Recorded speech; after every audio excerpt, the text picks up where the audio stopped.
रात को सिम्मी किताबें खोले स्टडी कर रही थी कि राहुल का कॉल आने लगा। सिम्मी ने फोन उठाया और बोली, हाँ राहुल बोलो। राहुल पूछने लगा, क्या कर रही हो बेबी। सिम्मी पालथी मारकर बैठते हुए बोली, पढ़ाई कर रही हूँ। तुम बताओ, तुम क्या कर रहे हो। राहुल बोला, तुम्हें याद करने के अलावा और क्या काम है मेरा, वही कर रहा हूँ। सिम्मी हंसते हुए बोली, पढ़ लो थोड़ा, एग्जाम में मेरी यादें लिखोगे क्या। राहुल बोला, मैं तो तुम्हारे ऊपर नावेल लिख दूं, एग्जाम की तो बात ही क्या है। सिम्मी मुस्कुराते हुए बोली, आज कुछ ज्यादा ही रोमांटिक हो रहे हो। राहुल बोला, मेरा बस चले तो हर दिन रोमांटिक हो जाऊं, तुम ही नखरे करती हो। दोनों की यूं ही प्यार भरी बातें चल रही थी कि तभी अधिराज जी ने सिम्मी के रूम का दरवाजा खटखटाया। वो सिम्मी कहते हुए अंदर आने लगे तो सिम्मी घबरा गई और उसने फोन नीचे रख दिया। अधिराज जी उसे देखते हुए बोले, क्या हुआ, किससे बात कर रही थी।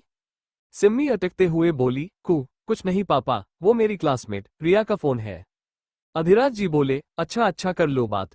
सिम्मी डरी हुई शक्ल लिए बोली, नहीं नहीं हो गई, वो नोट्स के लिए पूछ रही थी तो मैंने मना कर दिया। वैसे आप इस वक्त यहाँ। अधिराज जी बोले, हाँ मैं ये पूछ रहा था कि तुम्हें ग्रेजुएशन के बाद क्या करना है। अगर तुमने कुछ सोचा है तो बता दो, मैं फॉरेन में कोई अच्छा सा कॉलेज देखकर वहां तुम्हारा एडमिशन करवा दूंगा। विदेश जाने के बाद पर सिम्मी चौंक गई। वो बोली, फॉरेन, लेकिन क्यों, यहाँ भी तो कॉलेज है।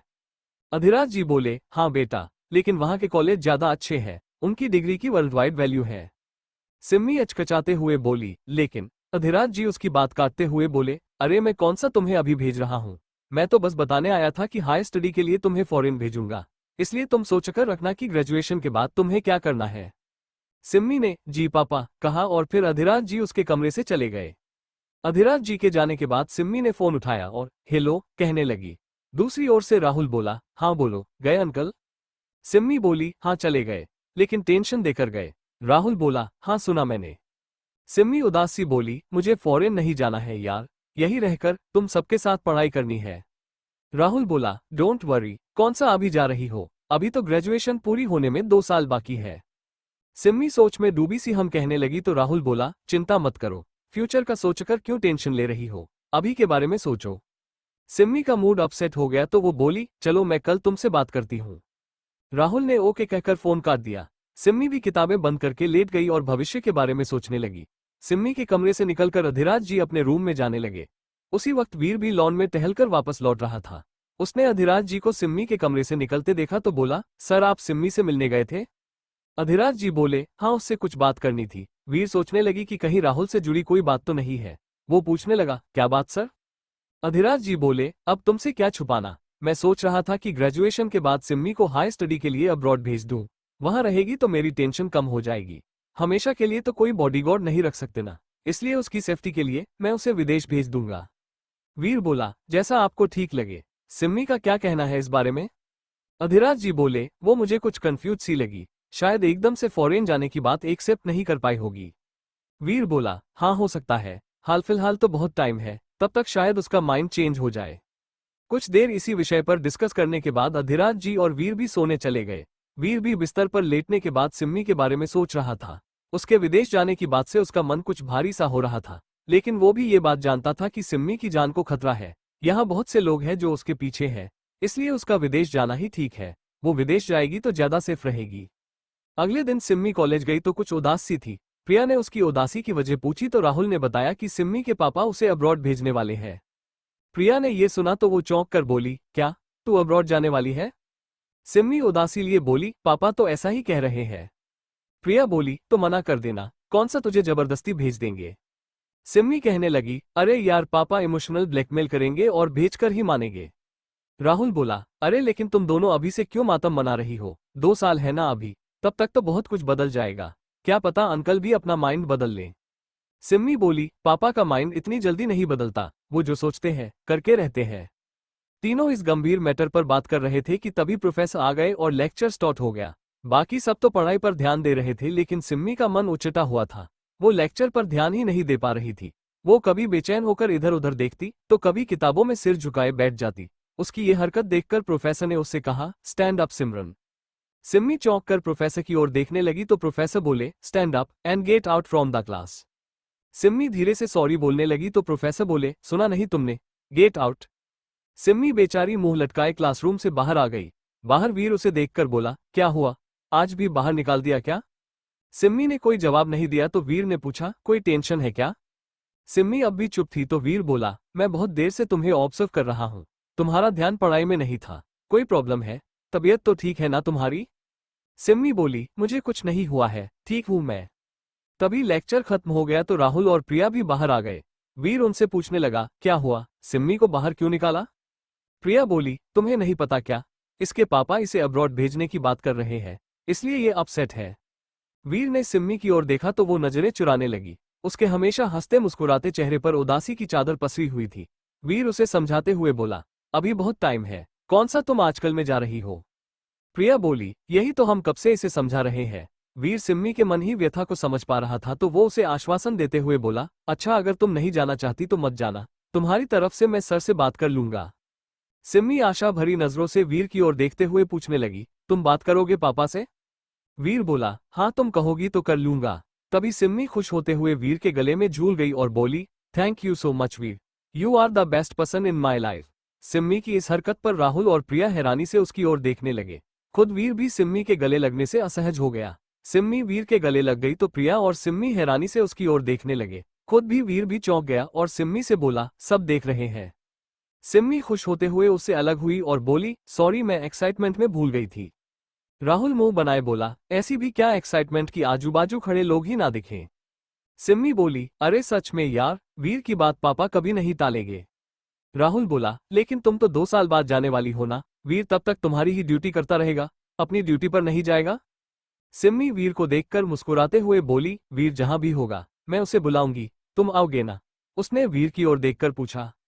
वीर सामान्य होकर बोला, कोशिश करूंगा। सिम्मी जोर देते हुए बोली, कोशिश नहीं, आना पड़ेगा। वीर घड़ी देखते हुए बोला, नेक्स्ट लेक्चर स्टार्ट होने वाला है, क्लासरूम में जाओ, वरना फिर से प्रोफेसर बाहर निकाल देंगे। सिम्मी बोली, हाँ चलो चलो, अंदर चलते हैं। ये कहकर वो खुशी खुशी लेक्चर अटेंड करने चली गई। उसके जाने के बाद वीर सोचने लगा कि पता नहीं इस लड़की का क्या होगा, पल में टेंशन लेने लगती है और पल में ही सब कुछ भूल भी जाती है।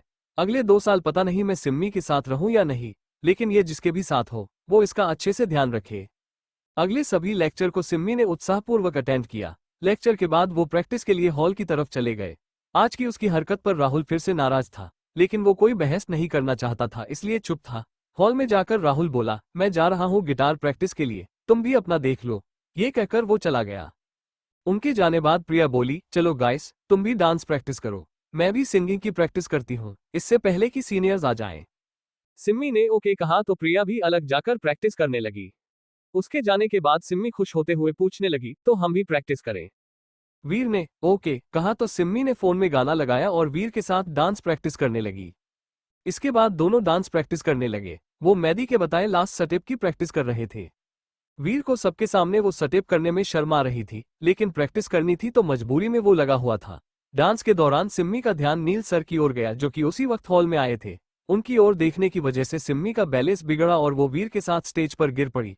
उन्हें गिरते देखकर कुछ स्टूडेंट्स हंसने लगे जबकि कुछ दौड़कर उनकी ओर आए। राहुल भी भागकर स्टेज पर आया तो उसने देखा कि वीर नीचे गिरा हुआ था और सिम्मी उसके ऊपर थी। वीर ने सिम्मी को बाहों में पकड़ा हुआ था जबकि सिम्मी आंखें बंद किए हुए थी। उन दोनों को देखकर कुछ शरारती लड़के सीटी बजाने लगे और कमेंट करने लगे, ओहो, लाइव रोमांस चल रहा है यहाँ तो। नील सर ने भी उन्हें गिरते देखा तो वो भी स्टेज पर आ गए और वीर की ओर हाथ बढ़ाते हुए बोले, गेट अप। सिम्मी वीर के ऊपर से उठी तो नील ने वीर का हाथ पकड़कर उसे उठाया।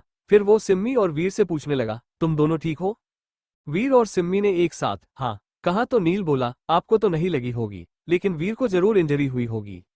वीर बोला, no no, I am fine. तभी राहुल वहां आया और सिम्मी से सख्त आवाज में बोला, मुझे तुमसे कुछ बात करनी है, आना जरा। सिम्मी धीमी आवाज में वीर से बोली, मैं अभी आती हूँ। ये कहकर वो राहुल के पीछे पीछे हॉल से बाहर आ गई। बाहर आकर राहुल उसका हाथ खींचकर साइड में ले गया और बोला, क्या कर रही हो तुम? सिम्मी सवालिया नजर से देखते हुए बोली, क्या? राहुल बोला, सुबह से देख रहा हूं कि तुम वीर से लिपट रही हो, करना क्या है, मुझसे मन भर गया क्या तुम्हारा? सिम्मी हैरान होकर बोली, व्हाट नॉनसेंस, मैं कब लिपटी उससे? राहुल बोला, क्यों सुबह जो उसके गले लग रही थी वो क्या था? अब भी दोनों बाहों में बाहें डाले पड़े हुए थे, सुना लोगों ने क्या कहा?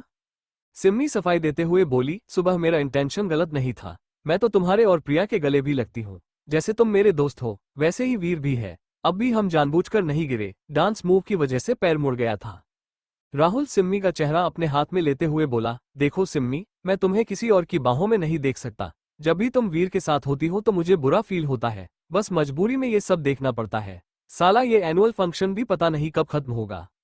सिम्मी उसे समझाते हुए बोली, बस 3 दिन और, फिर चौथे दिन तो एनुअल डे ही है। उसके बाद ये सब टेंटम खत्म और पहले की तरह क्लासेज शुरू। सिम्मी की बात सुनकर राहुल का गुस्सा कम हुआ तो वो फिर से हॉल जाकर प्रैक्टिस करने लगा। वहीं नील सर और वीर आपस में बात कर रहे थे। उन्हें बात करते देख प्रिया भी उनके पास आ गई और वीर से पूछने लगी, आर यू ओके, कहीं लगी तो नहीं? वीर बोला, नहीं नहीं, मैं ठीक हूँ एकदम। तभी नील सर बोले, पुलिस वाले हैं वीर, इतनी जल्दी थोड़ी ना इंजर्ड हो जाएंगे। प्रिया नील से बात करने का बहाना ढूंढते हुए बोली, पुलिस वाले भी तो इंसान ही होते हैं, उन्हें भी तो चोट लगती होगी, दर्द होता होगा। नील उसकी बात पर सहमति जताते हुए बोला, दैट्स राइट, बट वो फिजिकली हमसे स्ट्रांग होते हैं। वीर भी बोल पड़ा, यस, सही कह रहे हो आप। तभी राहुल और सिम्मी भी वापस आ गए। सिम्मी को देखकर नील ने पूछा, क्या हुआ, तुम दोनों कहाँ गए थे?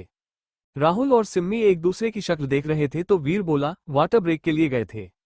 सिम्मी भी वीर की बात पर हाँ हाँ करते हुए बोली, हाँ पानी पीने ही गए थे।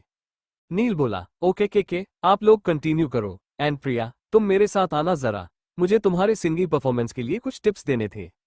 प्रिया ने खुश होते हुए जी सर कहा और नील के पीछे पीछे जाने लगी। वहीं सिम्मी प्रिया को चिकोटी काटते हुए ऑल द बेस्ट का इशारा करने लगी। नील प्रिया को हॉल के सिंगिंग एरिया में ले जाते हुए बोला, यू नो प्रिया, तुम्हारी वॉइस बहुत अच्छी है, बट गाने में थोड़ा फ्लो लेकर आओ। मैंने कई बार तुम्हें गाते हुए सुना और नोटिस किया कि कुछ मुखड़ों पर तुम फ्लो मिस कर देती हो। प्रिया बोली, सर मैं भी पहली बार ही सिंगिंग प्रैक्टिस कर रही हूँ, इसलिए ज्यादा आइडिया नहीं है, अगर आप थोड़ा बहुत सिखा दे तो, वो रिक्वेस्ट करते हुए बोली। नील बोला, ऑफ कोर्स, चलो मैं बताता हूँ तुम्हें। ये कहते हुए नील आंखें बंद किए गाना गाने लगा और प्रिया एकटक उसे देखती रही।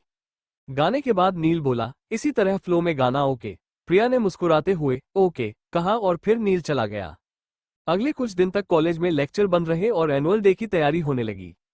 कुछ स्टूडेंट्स कॉलेज को डेकोरेट करने में बिजी हो गए, कुछ अपनी परफॉर्मेंस में तो कुछ फंड जमा करने में।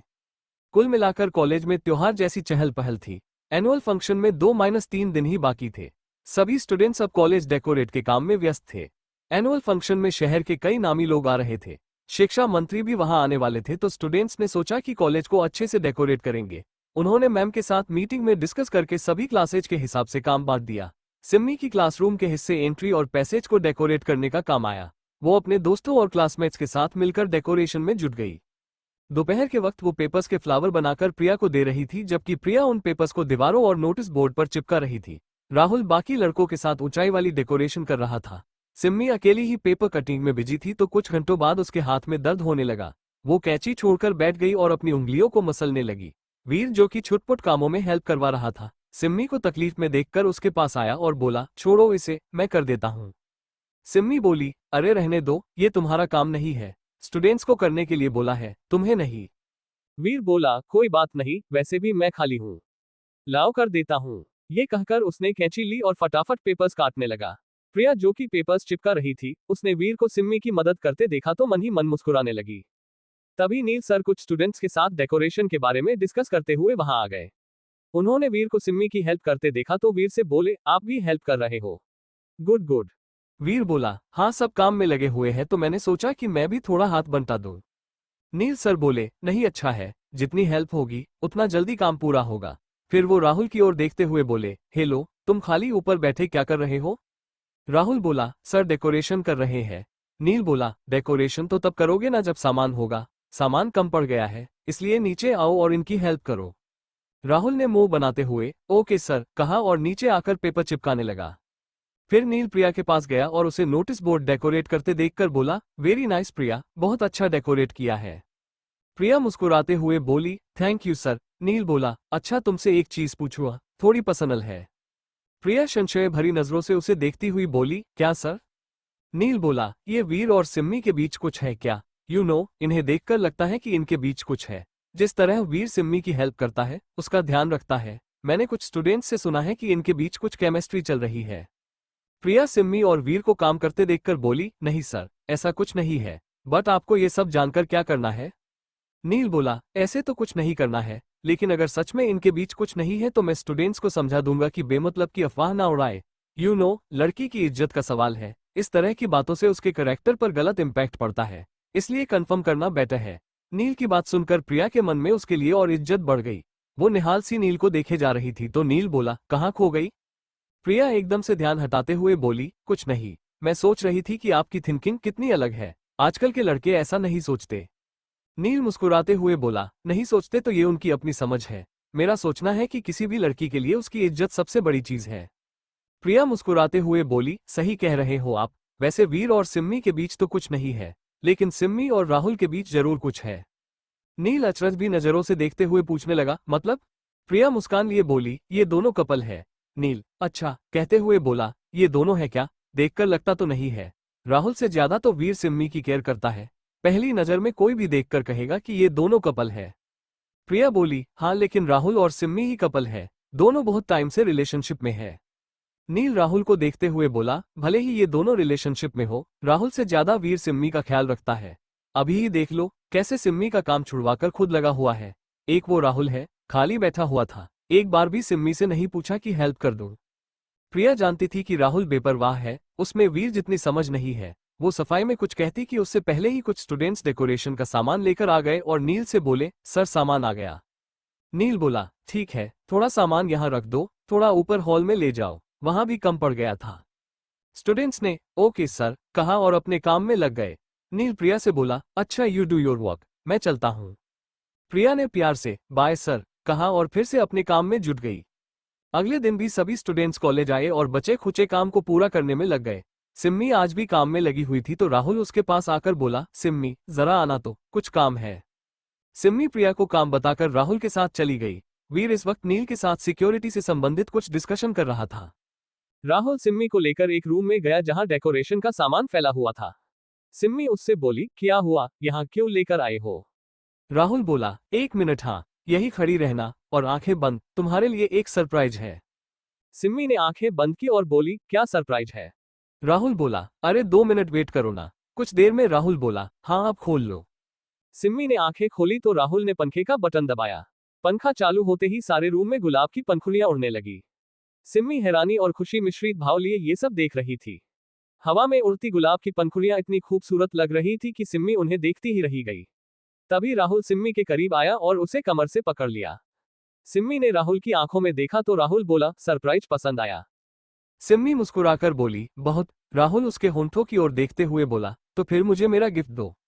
सिम्मी अनजान बनते हुए बोली, लेकिन मेरे पास तो कोई गिफ्ट नहीं है। राहुल बोला, है ना, आंखें बंद करो फिर दिखाता हूं। सिम्मी ने अपनी आंखें बंद की तो राहुल भी आंखें बंद किए उसके होंठों की ओर बढ़ने लगा। वो दोनों बहुत करीब आ गए थे। इससे पहले कि उन्हें होंठ आपस में टकराते, उस रूम का दरवाजा खुल गया। दरवाजे की आवाज से राहुल और सिम्मी चौंक गए और पलट कर देखने लगे। सिम्मी ने देखा कि दरवाजे पर वीर खड़ा था। इस वक्त राहुल ने सिम्मी को कमर से पकड़ा हुआ था तो वीर को देखते ही सिम्मी राहुल से दूर हट गई। वीर ने भी उन्हें एक साथ देखा तो उसने अपनी नजरें चुरा ली और उल्टे पैर वापस चला गया। वीर ने सिम्मी और राहुल को करीब देखा तो वो नजरें झुकाए वापस चला गया। तभी प्रिया भी सिम्मी को आवाज देती हुई उसी ओर आने लगी। उसने वीर को आते देखा तो उससे पूछने लगी, तुमने सिम्मी को देखा क्या? वीर ने झूठ बोल दिया, नहीं यहाँ तो नहीं आई वो।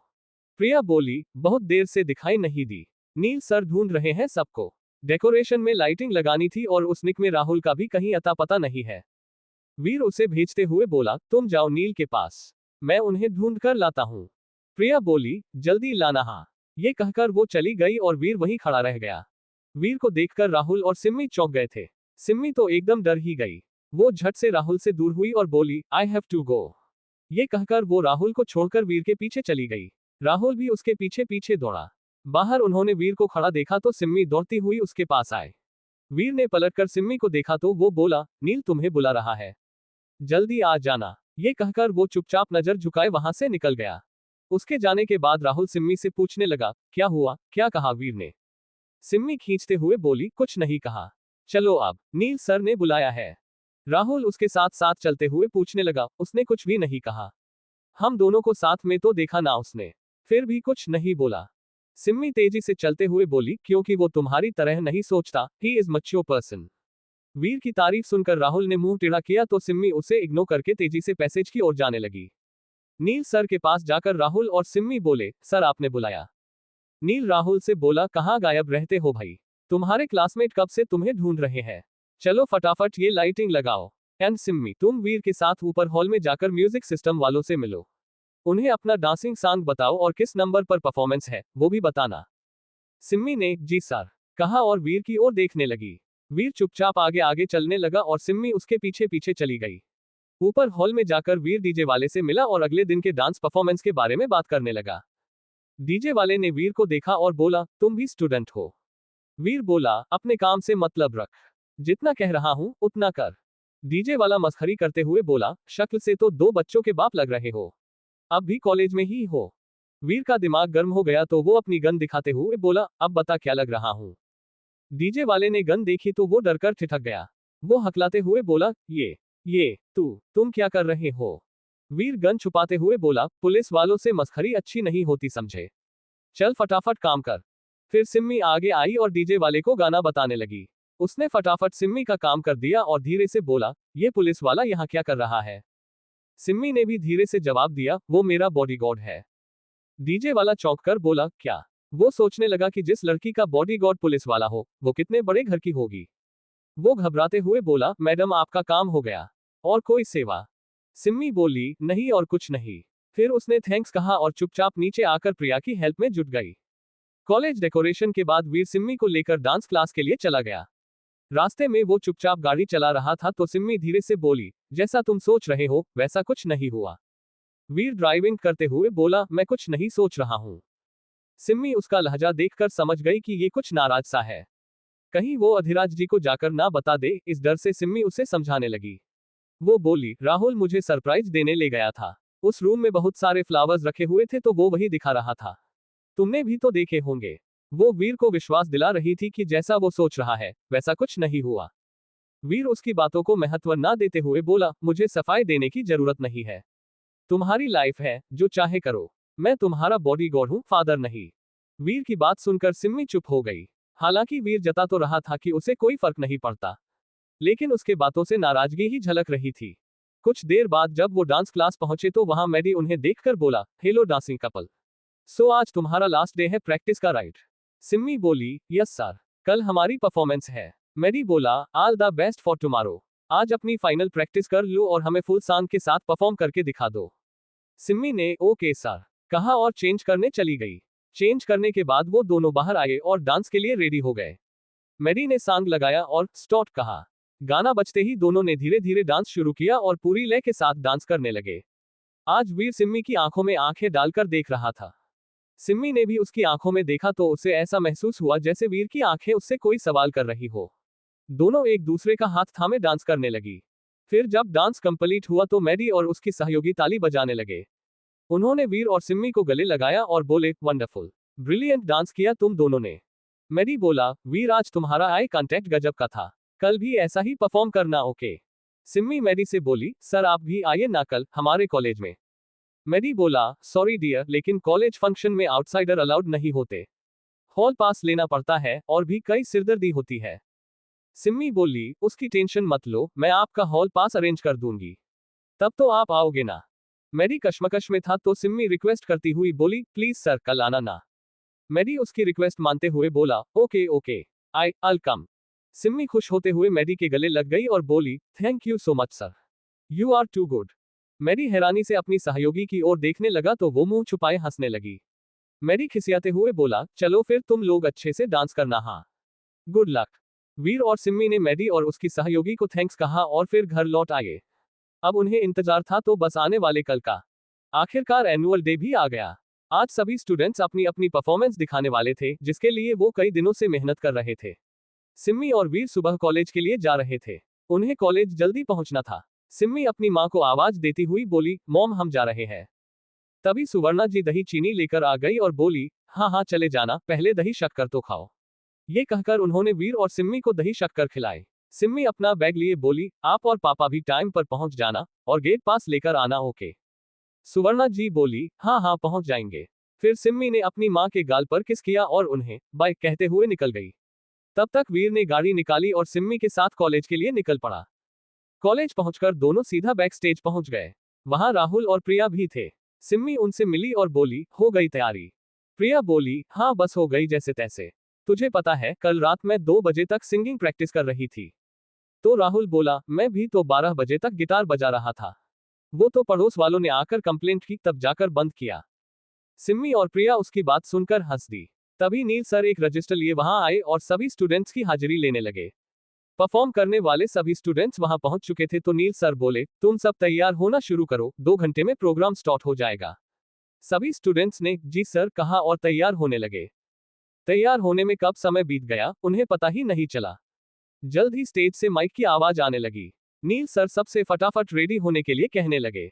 सिम्मी का मेकअप बाकी रह गया था तो वो फटाफट मेकअप करने लगी। तभी नील वीर से बोला, तुम क्यों ऐसे बैठे हो, तुमने मेकअप नहीं किया क्या?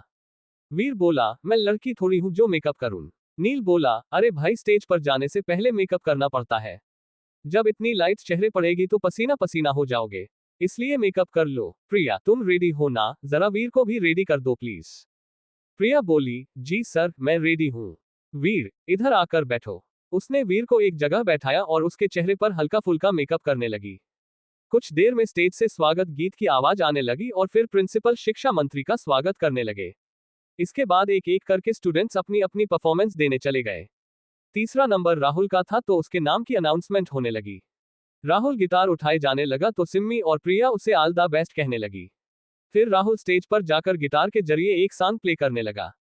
सिम्मी बड़े प्यार से उसे गिटार बजाते देख रही थी। सबको उसका परफॉर्मेंस पसंद आया तो सब तालियां बजाकर उसका उत्साह बढ़ाने लगे। वो वापस आया तो सिम्मी और बाकी स्टूडेंट्स उसकी तारीफ करने लगे। तभी प्रिया का नाम अनाउंस हुआ और वो भी स्टेज की ओर चली गई। नील और बाकी लोग स्टेज के पीछे से उसे देख रहे थे। प्रिया स्टेज पर जाकर माइक लिए गाना गाने लगी कि तभी उसकी नजर हॉल में मौजूद भीड़ पर पड़ी। वो एकदम से इतने लोगों को देखकर ठिठक-सी गई और गाते गाते रुक गई। उसे भीड़ देखकर डर लगता था, ये बात उसे आज ही पता चली। उसकी माँ पेरेंट्स के बीच में उसे उसका उत्साह बढ़ा रही थी लेकिन प्रिया का दिमाग ब्लैंक हो चुका था। सब लोगों को अपनी ओर देखता पाकर वो सब कुछ भूलकर घबराई हुई सी स्टेज पर खड़ी हो गई। उसे चुप देखकर कुछ स्टूडेंट्स शोर मचाने लगे और जाओ जाओ कहने लगे। कुछ बदतमीज स्टूडेंट्स ऐसे भी थे तो हूटिंग करके उसे हतोत्साहित करने लगे। ये सब देखकर प्रिया डर गई और उसके हाथ कांपने लगे। हॉल में शोर मच गया तो नील सर स्टेज पर आए और प्रिया को पकड़कर बैक स्टेज ले गए। वहां उन्होंने सिम्मी से कहा, पानी दो इसे, जल्दी। सिम्मी ने प्रिया को पानी दिया तो उसने सदमे की सी अवस्था में पानी पी लिया। नील उसे झकझोरते हुए बोला, प्रिया, प्रिया, होश में आओ। प्रिया एकदम सदमे से बाहर निकली तो नील से लिपट कर रोने लगी। नील उसे शांत करवाते हुए बोला, इट्स ओके, कुछ नहीं हुआ है, सब ठीक है। प्रिया रोए जा रही थी तो नील से सिम्मी की ओर इशारा किया कि इसे संभालो। सिम्मी प्रिया को चुप करवाने लगी, तब तक नील अगली परफॉर्मेंस अनाउंस करने लगा। प्रिया की दिमागी हालत ठीक नहीं थी तो वीर और सिम्मी उसे उसकी मां के पास ले गए। प्रिया की मां प्रिया को लेकर घर लौट आई और उसके लिए डॉक्टर बुला लिया। प्रिया के साथ जो हुआ उसे देखकर सिम्मी भी सहम गई। उसे डर लगने लगा कि कहीं हमारे साथ भी ऐसा ही कुछ हो गया तो। वो गहरी सोच में डूबी हुई थी तो वीर बोला, डरो मत, सब ठीक होगा। वो समझ गया था कि प्रिया को देखकर सिम्मी भी डर गई है। सिम्मी बोली, अगर हमारे साथ भी ऐसा ही कुछ हुआ तो? वीर बोला, नहीं होगा, अपनी प्रैक्टिस को याद करो, सब अच्छे से कंप्लीट हो जाएगा। वीर के समझाने पर सिम्मी का डर थोड़ा कम हुआ और वो अपनी बारी का इंतजार करने लगी। कुछ एक परफॉर्मेंस के बाद उनका नाम भी अनाउंस हो गया। वीर और सिम्मी भी स्टेज की ओर जाने लगी कि राहुल सिम्मी के पास आकर उसे गले लगाते हुए बोला, all the best my love. Simmi ने मुस्कुराते हुए थैंक्स कहा और वीर की ओर देखने लगी। वीर ने उन्हें इग्नोर कर दिया और सिम्मी के चलने का इंतजार करने लगा। फिर जब सिम्मी चली तो वीर भी उसके पीछे पीछे चल दिया। नील ने भी उन्हें थम्स अप का इशारा किया और फिर गाना बजने लगा। सिम्मी की नजर भी हॉल में मौजूद लोगों की ओर गई तो वो भी एक पल के लिए सहम गई। इतनी लोगों की नजरें देखकर कोई भी डर जाए, ऐसा माहौल था। वीर ने उसे लोगों की ओर देखते हुए देखा तो उसने सिम्मी की ओर हाथ बढ़ाया और फिर दोनों ने डांस शुरू किया। डांस के दौरान उन्होंने वो सभी स्टेप किए जो मैडी ने उन्हें सिखाए थे, चाहे वो सिम्मी का दौड़कर वीर की ओर आना हो या गोल गोल राउंड मारना। बीच बीच में सिम्मी गलती से ऑडियंस की ओर देखने लगती तो वीर स्टेप बदल देता ताकि सिम्मी का ध्यान लोगों पर ना जाए। फिर एक दूसरे को बाहों में थामे दोनों ने डांस कंप्लीट किया। डांस खत्म होते ही तालियों की गड़गड़ाहट गूंजने लगी। अधिराज जी ने उन दोनों को इतनी तल्लीनता से नाचते देखा तो उनकी आंखें हैरानी से बड़ी हो गई। सुवर्णा जी को तो उनका डांस इतना पसंद आया कि वो खड़ी होकर ताली बजाने लगी। मैडी भी उन लोगों की भीड़ में मौजूद था और अपने स्टूडेंट्स की परफॉर्मेंस देखकर काफी खुश था। अधिराज जी ने अपनी बेटी और वीर को कपल के तौर पर नाचते देखा तो वो हैरान रह गए। आज तक जिस सिम्मी को बच्ची समझते थे, आज उसका कपल डांस देखकर उन्हें महसूस हुआ कि अब वो बच्ची नहीं रही, बड़ी हो गई है। वीर के साथ उसका डांस उन्हें इतना पसंद आ गया कि उन्हें वीर ही सिम्मी का जोड़ीदार नजर आने लगा। वो सिम्मी का भविष्य सोचने लगे तो उन्हें वीर ही उसके भविष्य में दिखाई देने लगा। वो खुद हैरान थे कि उन्हें सिम्मी के भविष्य में वीर ही क्यों दिखाई दे रहा था। परफॉर्मेंस खत्म होने के बाद वीर और सिम्मी ने झुककर सबका अभिवादन किया और बैक स्टेज लौट गए। वहां सब उनकी तारीफ करने लगे। नील भी वीर का हौसला बढ़ाते हुए बोला, कमाल कर दिया Veer. Very good Simmi, you was also good.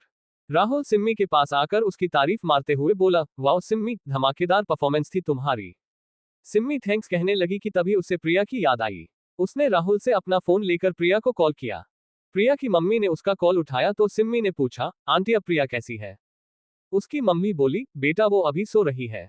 Doctor आए थे, उन्होंने बताया कि प्रिया को भीड़ का फोबिया है, इस वजह से वो डर गई थी। सिम्मी बोली, लेकिन प्रिया ने तो कभी नहीं बताया। प्रिया की मां बोली, बेटा हमें खुद नहीं पता था, ये इंसिडेंट पहली बार हुआ है। आगे से हम ध्यान रखेंगे कि प्रिया को ऐसे स्टेज परफॉर्मेंस के लिए ना भेजें। सिम्मी बोली, अच्छा आंटी आप प्रिया का ध्यान रखो, मैं फ्री टाइम में उससे मिलने आऊंगी। बैक स्टेज भीड़ थी तो नील सर बोले, जिनका परफॉर्मेंस हो चुका है वो जाकर हॉल में बैठो, यहाँ भीड़ कम करो। उसके कहने पर कुछ स्टूडेंट्स हॉल में जाकर बैठ गए। वीर और सिम्मी भी अधिराज और सुवर्णा जी के पास चले गए।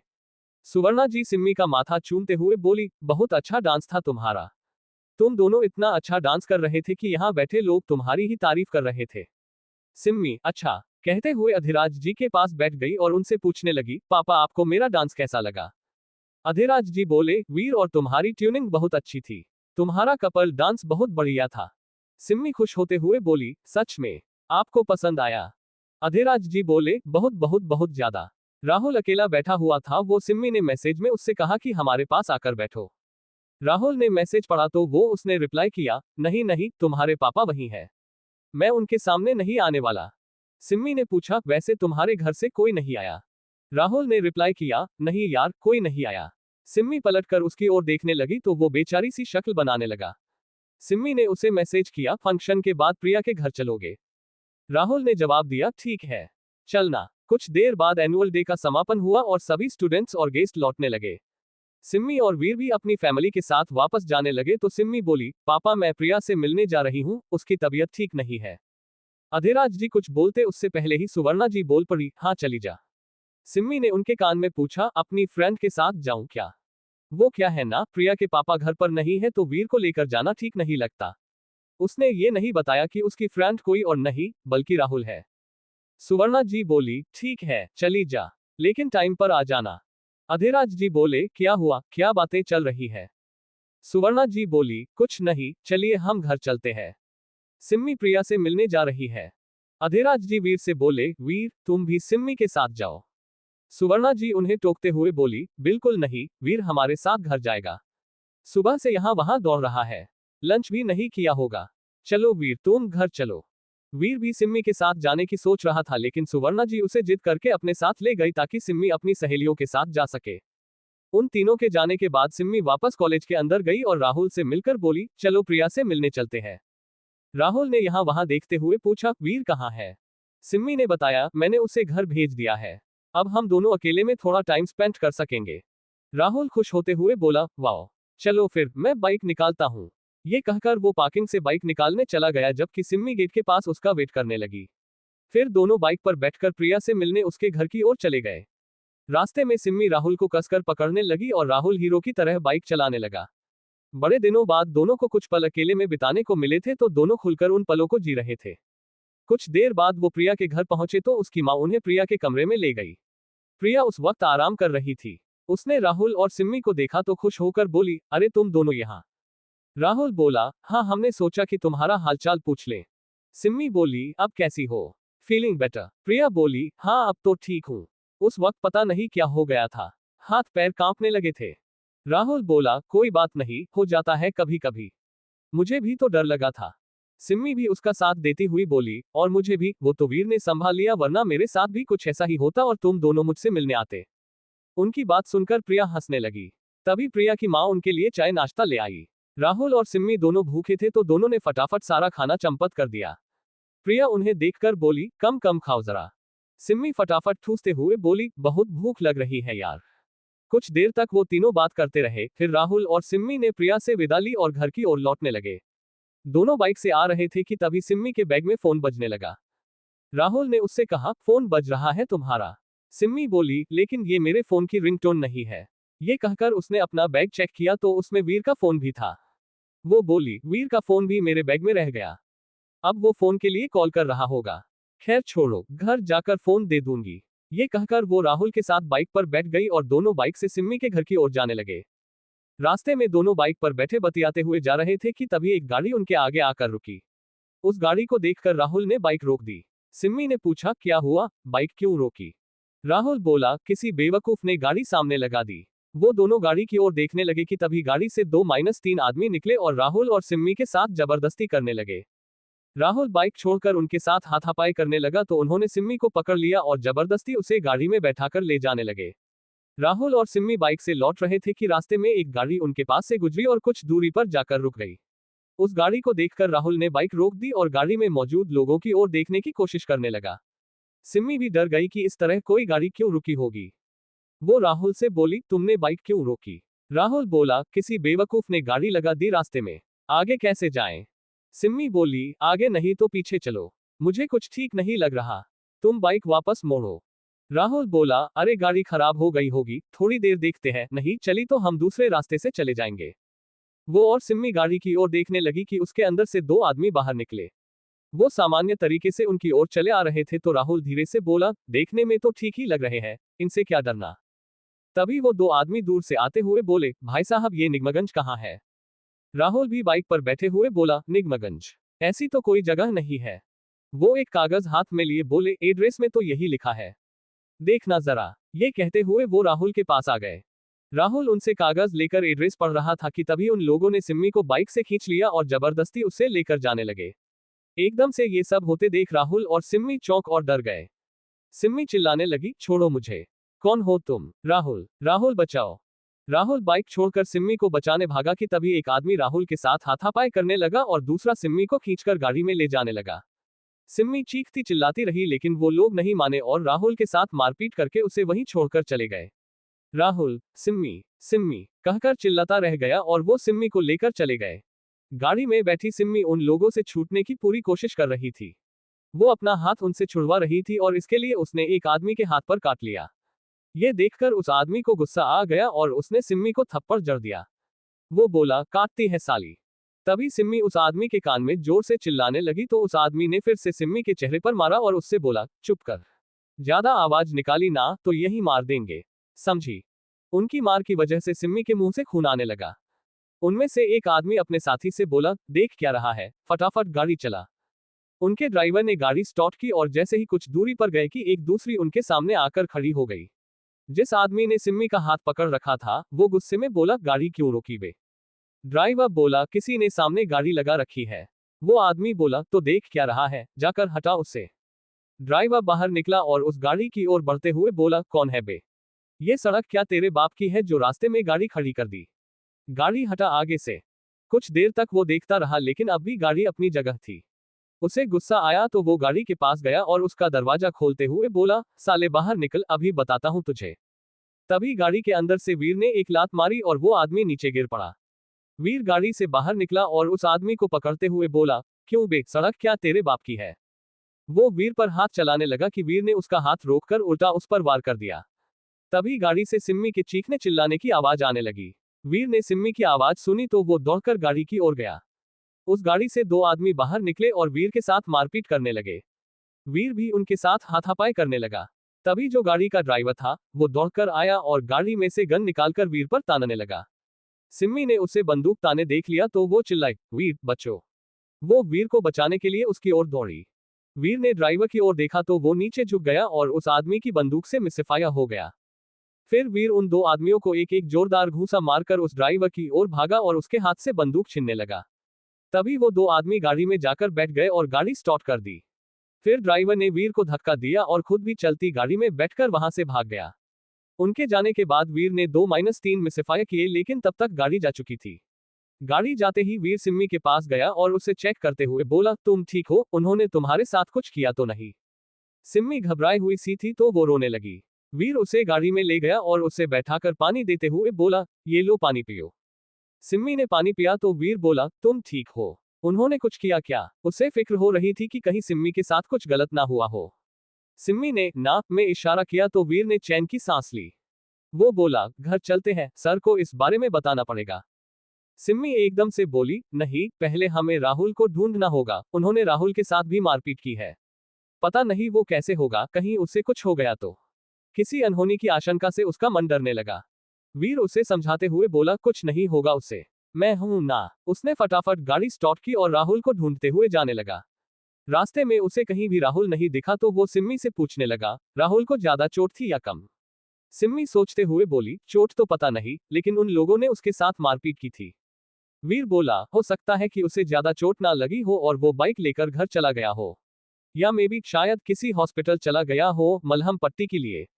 उद्धरण चिन्ह। सिम्मी को समझ नहीं आ रहा था कि इस हालत में राहुल कहाँ गया होगा।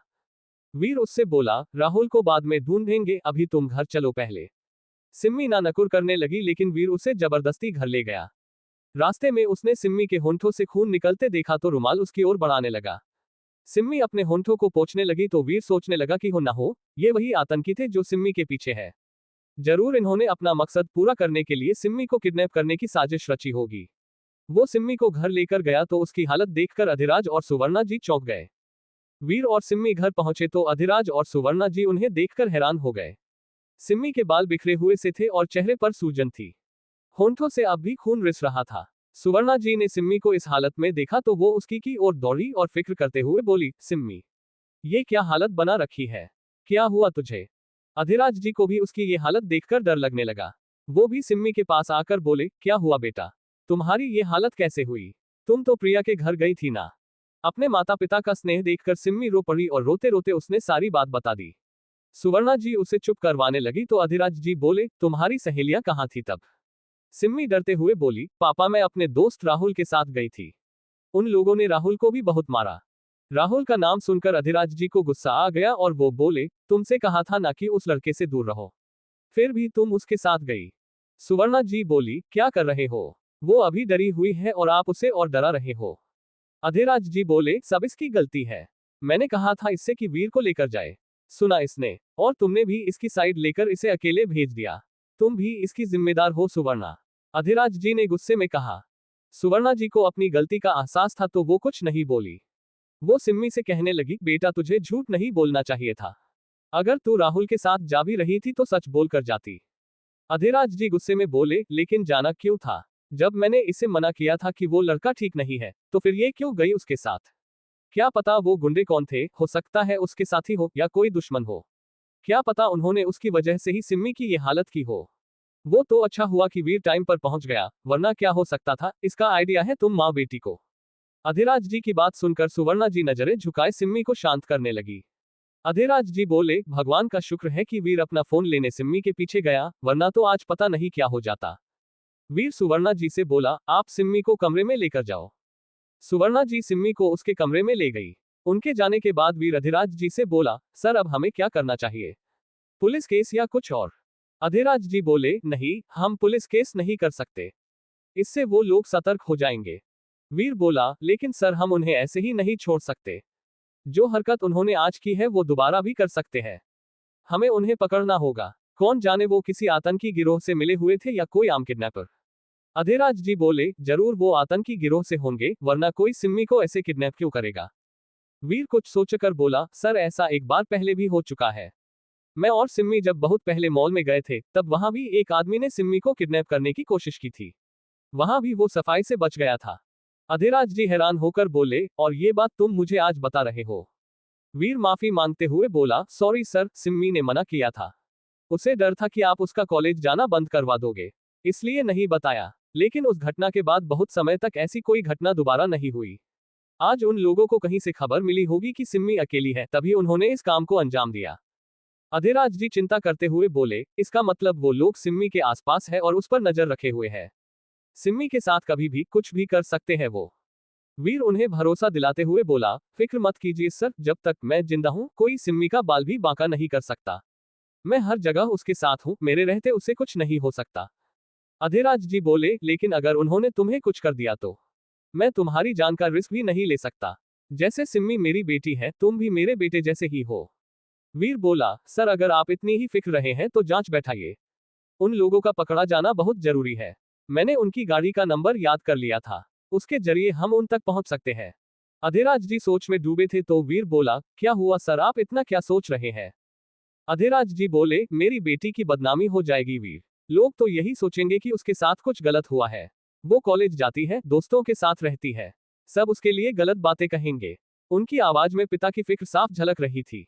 वीर बोला, अगर ऐसा है तो हम पब्लिक में रेवल नहीं करेंगे कि किसकी किडनैपिंग हुई है। सिर्फ कुछ गिने चुने लोगों को ही इन्वेस्टिगेशन में रखेंगे। अधिराज जी कुछ देर सोच में डूबे रहे। उन्हें डर था कि वो लोग फिर से सिम्मी को नुकसान पहुंचा सकते हैं। अगर अभी उन्हें पकड़ा नहीं गया तो कहीं ऐसा न हो कि बदनामी के चक्कर में उन्हें अपनी बेटी से ही हाथ धोना पड़े। कुछ देर सोचने के बाद वो बोले, मैं तुम्हारी बात से सहमत हूं। आज ही इस केस की इन्वेस्टिगेशन शुरू होगी। ये कहकर वो एक फाइल्स लेकर बैठ गए और उसमें से 5 पुलिस वालों को चुनकर उन्हें फोन करने लगे। उन्होंने उन 5 को अपने घर मीटिंग पर बुलाया और गुपचुप तरीके से आने के लिए कहा। उन्हें कॉल करने के बाद अधिराज जी वीर को थैंक्स कहा और उसके कंधे पर विश्वास के साथ हाथ रखा। फिर वो सिम्मी को देखने उसके कमरे में चले गए। उस वक्त सुवर्णा जी उसकी मलहम पट्टी कर रही थी। अधिराज जी दरवाजे पर खड़े सिम्मी को देख रहे थे। चोट सिम्मी को लगी थी और दर्द अधिराज जी को हो रहा था। जब जब सुवर्णा जी उसकी चोट पर मलहम लगाती और वो दर्द से हिल जाती तो अधिराज जी को लगता जैसे घाव उनके ही जिस्म पर हो। अपनी बेटी को इतना डरा हुआ देखकर उन्होंने मन ही मन कसम खाई कि वो उन गुंडों को छोड़ेंगे नहीं। अधिराज जी के जाने बाद वीर इन सब के बारे में सोच रहा था कि उसे राहुल का ख्याल आया। वो सोचने लगा कि इन सब में राहुल का गायब हो जाना थोड़ा अजीब है। वो घायल हालत में कहाँ गया होगा? वीर का फोन जिस बैग में था, वो बैग सिम्मी के पास था। लेकिन सिम्मी वो बैग राहुल की बाइक पर ही छोड़ आई थी। वीर सोचने लगा कि इस वक्त उसे राहुल से कांटेक्ट करना होगा, शायद उससे कुछ पता चल सके। वो तुरंत लैंडलाइन से अपने नंबर पर कॉल करने लगा। कुछ देर घंटी बजती रही लेकिन किसी ने उसका कॉल नहीं उठाया। फिर उसने सिम्मी के नंबर पर फोन किया। सिम्मी के नंबर पर भी कुछ देर घंटी जाती रही और फिर किसी ने फोन उठाया। कॉल रिसीव होते ही वीर ने हेलो कहा तो दूसरी ओर से भी हेलो की आवाज आई। वीर ने पूछा, आप कौन? दूसरी तरफ से राहुल बोला, मैं राहुल, आप कौन? राहुल की आवाज सुनकर वीर एकदम चौंक गया। वीर ने सिम्मी के नंबर पर कॉल लगाया तो दूसरी ओर राहुल ने फोन उठाया। राहुल की आवाज सुनकर वीर हैरान हो गया। वो बोला, राहुल तुम? राहुल बोला, हाँ मैं राहुल, आप कौन? वीर बोला, मैं वीर बोल रहा हूँ। तुम इस वक्त कहाँ हो? राहुल बोला, अपने घर हूँ। क्यों? वीर गुस्से में बोला, तुम अपने घर पर हो और बताया भी नहीं। पता है सिम्मी तुम्हें लेकर कितना परेशान थी। एक बार उसे फोन करके बता तो देते कि तुम घर चले गए हो। कहाँ कहाँ नहीं ढूंढा हमने तुम्हें। राहुल बोला, अरे कैसे बताता, सिम्मी का फोन मेरे पास ही रह गया था। उसके घर का नंबर मुझे पता नहीं तो फोन किसे करता। वीर उतावला होकर बोला, ये सब छोड़ो, ये बताओ कि तुम घर कैसे पहुंचे। सिम्मी बता रही थी कि तुम्हें उन गुंडों ने मारा पीटा था। राहुल बोला, हाँ यार, उन गुंडों ने इतना मारा कि हाथ पैर तोड़ दिए समझो। वो तो मैंने अपनी मॉम को फोन कर दिया था। उन्होंने कजिन भाई को भेजा तो वो मुझे घर लेकर गया। मेरी बाइक भी वही घर लेकर आया। वीर बोला, लेकिन तुम पुलिस स्टेशन जाने की बजाय घर क्यों गए? सिम्मी का किडनैप हुआ था तो तुम्हें पुलिस को कंप्लेंट करनी चाहिए थी ना। राहुल बोला, मैं इस हालत में नहीं हूं कि कहीं जा पाऊं। मुझे खुद मेरा भाई उठाकर ले गया है। मैं कैसे पुलिस स्टेशन तक जाता? लेकिन तुमने कुछ किया या नहीं? सिम्मी किडनैप हुई है, कुछ कॉल आया क्या उन लोगों का? वो फिक्र जताते हुए बोला। वीर कहने लगा, नहीं सिम्मी का किडनैप नहीं हुआ। मैं टाइम पर वहां पहुंच गया और वो किडनैप होने से बच गई। राहुल बोला, थैंक गॉड, सिम्मी को कुछ नहीं हुआ। थैंक्स वीर, तुमने सिम्मी को बचाया, वरना सिम्मी के बिना मेरा क्या होता। Thank you so much. Veer ने कोई जवाब नहीं दिया और फोन रख दिया। कुछ देर में ही अधिराज जी के घर 5 पुलिस वाले आ गए। उन्होंने अधिराज जी को सलाम ठोका और वीर से हाथ मिलाने लगे। अधिराज जी सबको साथ अपने पर्सनल स्टडी रूम में ले गए और वहां उनसे बात करने लगे। उन्होंने उन पुलिस वालों को सिम्मी के साथ हुए वाकये के बारे में बताया। वो बोले, मुझे वो लोग जिंदा चाहिए जिन्होंने मेरी बेटी का किडनैप करने की कोशिश की। और हाँ, ये बात बाहर मीडिया में नहीं जानी चाहिए। सीक्रेट इन्वेस्टिगेशन होनी चाहिए। मैंने तुम 5 को इसलिए ही सेलेक्ट किया है क्योंकि मुझे तुम सब पर उतना ही भरोसा है जितना वीर पर है। इसलिए तुम सब इस जांच को गुपचुप तरीके से करोगे। एक पुलिस वाला बोला, डोंट वरी सर, सब कुछ सीक्रेटली ही होगा। इंस्पेक्टर वीर, तुम मुझे वो गाड़ी का नंबर सेंड कर दो। उद्धरण चिन्ह। दूसरा पुलिस वाला पूछने लगा, सर क्या हम किसी स्केच आर्टिस्ट को बुलाएं? उससे केस सुलझाने में मदद मिलेगी। सिम्मी और वीर को उन लोगों के चेहरे याद होंगे, इसलिए हम अभी स्केच बनवा सकते हैं। तभी वीर बोला, स्केच मैं बनवा दूंगा, सिम्मी को इन सब में इन्वॉल्व करने की जरूरत नहीं है। वो पहले से ही बहुत डरी हुई है। अधिराज जी बोले, स्केच आर्टिस्ट को बुला तो लेंगे, लेकिन वो लोग मीडिया वालों से मिले रहते हैं, कहीं उन्होंने कोई खबर लीक कर दी तो इससे वो लोग सतर्क हो सकते हैं या भागने की कोशिश कर सकते हैं। उद्धरण चिन्ह। तो तीसरा पुलिस वाला बोला, सर वो तो वैसे भी अंडरग्राउंड हो ही गए होंगे, पता तो उन्हें भी होगा कि वो किसे किडनैप कर रहे हैं। वीर उसकी बात पर सहमति जताते हुए बोला, आई एग्री सर, वो लोग या तो कहीं छुप गए होंगे या शहर से भागने की फिराक में होंगे। हमारे पास स्केच होंगे तो हम उन्हें जल्दी पकड़ सकेंगे। अधिराज जी सोच में डूबे हुए थे तो वीर बोला, सर मेरा एक पहचान वाला स्केच आर्टिस्ट है, वो ये काम कर देगा और किसी को पता भी नहीं चलेगा। अधिराज जी बोले, ठीक है फिर बुलाओ उसे। अधिराज जी के कहने पर वीर ने उसे फोन करके उसे घर बुला लिया। तब तक अधिराज जी बाकी पुलिस वालों से बोले, तब तक आप लोग आरटीओ से गाड़ी के बारे में पता करो, आने जाने वाले रास्ते पर गाड़ी की पूछताछ करो और सीसीटीवी चेक करो। स्केच बनते ही आप सबको फॉरवर्ड कर दिए जाएंगे। सभी पुलिस वालों ने जी सर कहा और वहां से चले गए। उनके जाने के बाद वहां स्केच आर्टिस्ट आया और वीर के कहे मुताबिक स्केच बनाने लगा। दूसरी ओर सिम्मी अपने कमरे में लेटी हुई गहरी सोच में डूबी हुई थी। सुवर्णा जी भी उसके पास ही बैठी हुई थी। सिम्मी ने पूछा, पापा क्या कर रहे हैं मॉम? सुवर्णा जी बोली, पुलिस वालों के साथ मीटिंग कर रहे हैं। सिम्मी बोली, मॉम मुझे राहुल की फिक्र हो रही है, उसे बहुत चोट लगी थी, क्या मैं राहुल को फोन कर लूं? सुवर्णा जी परेशान होकर बोली, तुम बाप बेटी मुझे चैन से रहने मत देना। वो मना करके गए हैं कि राहुल से दूर रहो और तुम्हें उसी लड़के से बात करनी है। सिम्मी बोली, मॉम पापा की आदत है, उन्हें हर कोई क्रिमिनल ही दिखता है। आज राहुल ने मुझे बचाने की कोशिश की लेकिन मेरी वजह से उन गुंडों ने उसे भी मारा। अब ये बात पापा को समझ नहीं आती। उन्होंने जो सोच लिया उसके अलावा वो किसी की बात नहीं सुनते। ऐसा थोड़ी होता है। तभी वीर सिम्मी के कमरे में आ गया। वो केस से रिलेटेड जानकारी लेने आया था। सिम्मी उसे देखते ही बोली, वीर राहुल का कुछ पता चला क्या? वो ठीक तो है ना? वीर बोला, हाँ वो ठीक है, अपने घर पर है। सिम्मी चैन की सांस लेती हुई बोली, थैंक गॉड वो ठीक है, मैं उसे ही फोन करने वाली थी। वीर बोला, उसकी चिंता मत करो, वो सही सलामत है। तुम ये बताओ कि उन लोगों की कोई बात सुनी तुमने? वो एक दूसरे को किसी नाम से बुला रहे हो या कोई और बात? उद्धरण चिन्ह। सिम्मी सोचते हुए बोली, नहीं वो एक दूसरे का नाम तो नहीं ले रहे थे, ऐसे ही नॉर्मल बात कर रहे थे। हाँ याद आया, वो लोग एक जगह का नाम पूछ रहे थे, निगमगंज। उन्होंने एड्रेस पूछने के बहाने ही मेरा किडनैप करने की कोशिश की। वीर सोचते हुए बोला, निगमगंज जैसी तो कोई जगह नहीं है, शायद झूठ बोल रहे होंगे। खैर और कुछ याद हो तो बताना, उन्हें पकड़ने में हेल्प होगी। सिम्मी के कमरे से निकलकर वीर अधिराज जी के पास गया। वो बोला, सर उन लोगों के स्केच फॉरवर्ड कर दिए हैं। अधिराज जी बोले, गाड़ी का नंबर भी फॉरवर्ड कर दिया है, सब जगह चेकिंग चल रही है, अब वो लोग जल्दी ही पकड़े जाएंगे। वीर फिक्र करते हुए पूछने लगा, लेकिन सर किसी को पता चल गया तो? अधिराज जी बोले, हमने चोरी का केस बोलकर चेकिंग के ऑर्डर दिए हैं, उन लोगों के फोटो भी चोरों के तौर पर ही सर्कुलेट किए हैं। एक बार वो पकड़े जाएं, उन्हें तो ऐसा तोड़ेंगे कि 7 जन्म तक याद रखेंगे। जांच तेजी से चल रही थी, सब जगह चेकिंग चल रही थी और स्केच भी सर्कुलेट हो गए थे। अब बस उन लोगों के पकड़े जाने का इंतजार था। रात भर जांच चलती रही। सुबह अधिराज जी के फोन में एक कॉल आया और उन लोगों से जुड़ी खबर मिली। खबर सुनकर वीर और अधिराज जी के होश उड़ गए। जिन लोगों को वो पूरे शहर में ढूंढ रहे थे, उनकी गाड़ी बुरी हालत में एक सुनसान जगह पर मिली। देखकर लग रहा था कि गाड़ी का एक्सीडेंट हो गया है। अधिराज जी को खबर मिली कि जिस गाड़ी को वो ढूंढ रहे हैं, उसका एक सुनसान जगह पर एक्सीडेंट हो गया है।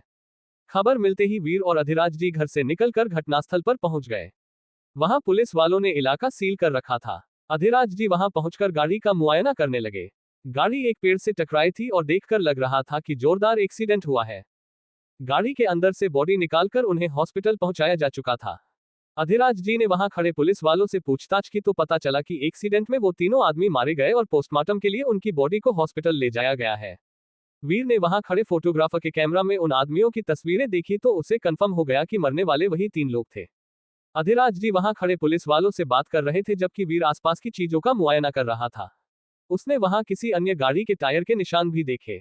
वो सोचने लगा कि इस सुनसान जगह पर ये टायर के निशान कहां से आए होंगे। उसने फोटोग्राफर से निशानों की फोटो लेने के लिए कहा और पुलिस वालों से पूछने लगा, इस इलाके में कहीं कोई सीसीटीवी कैमरा होगा? एक पुलिस वाला बोला, यहां दूर दूर तक कोई कैमरा नहीं है, वैसे भी सुनसान जगह है, कैमरा लगाकर क्या करेंगे? वीर ने हम कहा और गाड़ी को देखने लगा। वो बोला, गाड़ी के अंदर से लाइसेंस या कोई पेपर मिला? एक हवलदार बोला, नहीं सर, कोई पेपर नहीं मिला। वैसे भी क्राइम में ज्यादातर चोरी की गाड़ी इस्तेमाल होती है, तो हो सकता है कि ये गाड़ी भी चोरी की हो। वीर पूछताछ कर रहा था, वहीं दूसरी ओर अधिराज जी टेंशन में थे। उन्हें वो अपराधी जिंदा चाहिए थे, लेकिन इस एक्सीडेंट में उन सबकी मौत हो गई। वो सोचने लगे कि अब कैसे पता चलेगा कि वो लोग कौन थे और किस मकसद से आए थे। तभी उन्हें कुछ ख्याल आया। वो पुलिस वालों से बोले, डेड बॉडीज के साथ कोई मोबाइल या कोई आईडी बरामद हुई? पुलिस वाला बोला, नहीं सर, हमें उनकी बॉडी से कोई आईडी या मोबाइल नहीं मिला। अधिराज जी सोचने लगे कि इनकी फोटो सर्कुलेट करेंगे तो शायद कोई जानकारी मिल जाए। उनकी मौत भी संदेहास्पद परिस्थितियों में हुई थी, तो उन्हें इस एक्सीडेंट पर भी शक था। कुछ देर घटनास्थल पर रुकने के बाद वो और वीर हॉस्पिटल चले गए। वहां जाने के बाद वो पोस्टमार्टम करने वाले डॉक्टर से मिले। डॉक्टर ने उन्हें डेड बॉडीज के चेहरे दिखाए। वीर ने उन्हें देखकर सहमति में सिर हिलाया कि ये तीनों वही है। उन्होंने डॉक्टर से उन लोगों के मरने की वजह पूछी तो डॉक्टर बोला, इनकी मौत एक्सीडेंट की वजह से ही हुई है। एक्सीडेंट में इनका ब्लड लॉस हुआ है, जिसकी वजह से इनकी मौत हो गई। लेकिन एक चीज है, इन तीनों ने एक्सीडेंट का वक्त बहुत शराब पी रखी थी। शायद इसी वजह से इनका एक्सीडेंट हुआ हो। अधिराज जी पूछने लगे, और कोई इंफॉर्मेशन? बॉडी पर कोई निशान, उद्धरण चिन्ह? डॉक्टर बोला, और तो कुछ नहीं। ड्रिंक एंड ड्राइव का केस लग रहा है। डॉक्टर से मिलकर वो दोनों बाहर आए तो वीर बोला, सर मुझे ये ड्रिंक ड्राइव का केस नहीं लग रहा है। जरूर कोई बड़ी साजिश है। अधिराज जी बोले, मुझे भी कुछ ठीक नहीं लग रहा। शाम को ये लोग किडनैपिंग ट्राई करते हैं और रात में ही इनका एक्सीडेंट हो जाता है, वो भी ड्रिंक एंड ड्राइव में। किडनैपिंग फेल होने के बाद इन्हें कहीं छुपने की कोशिश करनी चाहिए थी, ना कि ड्रिंक करके गाड़ी चलाने की। वीर बोला, सर मुझे भी ऐसा ही कुछ लग रहा है। ये लोग किडनैपिंग के लिए आए थे और इनके पास कोई फोन नहीं था, ये बात बहुत अजीब है। हम मान ले कि गाड़ी चोरी की थी, इसलिए पेपर नहीं मिले, लेकिन मोबाइल तो होने चाहिए थे। जरूर किसी ने इनके मोबाइल चुराए हैं, या तो एक्सीडेंट से पहले या एक्सीडेंट का बाद। अधिराज जी बोले, कहीं ऐसा तो नहीं कि ये मर्डर केस है और हम ड्रिंक एंड ड्राइव समझ रहे हैं? वीर बोला, और सर मुझे वहां एक दूसरी गाड़ी के टायर के निशान भी मिले हैं, जो कि ज्यादा पुराने नहीं है। देखकर लग रहा है कि एक्सीडेंट का दौरान के ही है।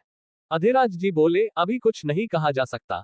एक बार गाड़ी की फोरेंसिक जांच होने दो, देखते हैं क्या नतीजा निकलता है। तब तक तुम गाड़ी के ओनर का पता निकालो। वीर ने जी सर कहा और उनके फोन से आरटीओ में कॉल करके गाड़ी से जुड़ी जानकारी निकलवाने लगा। फिर वो दोनों घर जा रहे थे तो वीर को याद आया कि उसे राहुल से अपना फोन लेना था। वो अधिराज जी से बोला, सर सिम्मी को कॉल लगा देंगे प्लीज? उसका और मेरा फोन राहुल के पास है, मुझे राहुल का एड्रेस पूछना है। अधिराज जी ने सिम्मी को फोन लगाकर दे दिया तो वीर उससे राहुल का एड्रेस पूछने लगा। फिर वो अधिराज जी से बोला, आप घर जाइए, मैं फोन लेकर आता हूँ। अधिराज जी बोले, सिर्फ फोन लेकर मत आ जाना, इंफॉर्मेशन भी लेकर आना। वीर ने जी सर कहा और राहुल के घर के पास उतर गया। राहुल के घर जाकर उसने बेल बजाई तो एक औरत ने दरवाजा खोला। वो बोली, आप कौन? वीर बोला, मुझे राहुल से मिलना है, मेरा नाम वीर है। वो औरत बोली, आप रुको, मैं पूछ कर आती हूँ। ये कहकर वो अंदर चली गई और कुछ देर में बोली, आइए अंदर आइए। वीर अंदर गया तो उस औरत को देखकर समझ गया कि वो कोई कामवाली है। वो बोला, राहुल कहाँ है? कामवाली बोली, वो अपने कमरे में है, चलो मैं बताती हूँ। ये कहकर वो वीर को राहुल के कमरे की ओर ले गई। राहुल के कमरे में जाकर वीर ने देखा कि राहुल बेड पर लेटा हुआ था। उसके हाथ पैरों में पट्टी बंधी हुई थी। वीर को देखते ही राहुल बोला, अरे वीर तुम यहाँ? वीर बोला, हाँ मैं फोने लेने आया था। राहुल ने उत्सुकता से पूछा, सिम्मी भी आई है? वीर बोला, नहीं वो घर पर रेस्ट कर रही है। राहुल अफसोस भरे लहजे में बोला, ओह ओके, वैसे अब कैसी है वो? वीर बोला, ठीक है, कल के हादसे से थोड़ा डर गई है। तुम कैसे हो अब? ज्यादा चोट तो नहीं आई? राहुल बोला, थोड़ी बहुत चोट तो आई ही है, लेकिन बड़ी इंजरी नहीं है। वीर बोला, अच्छा चलो फिर तुम अपना ध्यान रखना, मुझे बता दो कि सिम्मी और मेरा फोन कहाँ है। राहुल ने एक बैग की ओर इशारा किया तो वीर ने वहां से बैग उठा लिया और कमरे में चारों ओर नजर मारने लगा। उसे बैंक चोरी के केस में राहुल पर शक था, तो वो देख रहा था कि ऐसा कोई सबूत हो जिससे राहुल पर उसका शक पक्का हो सके।